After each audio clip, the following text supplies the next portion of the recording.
Okay, just a quick tutorial on how to add an image to a shape or a letter.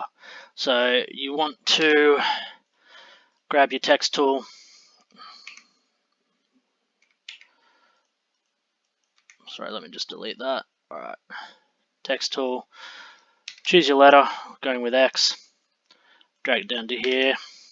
Want to go object in the top and then scroll down to see expand. Object and fill. Now our object is expanded. What we then want to do is paste in an image. Make sure that you embed the image. Mine has already been embedded, but this is how it would normally come in. Mine is already embedded. Normally what it would come in is as an unembedded image. So you can still change all the different points, etc. like that. What you want to do is make sure you select embed. Then you want to put that image at the bottom, so underneath your letter or your shape. Line them up if you want.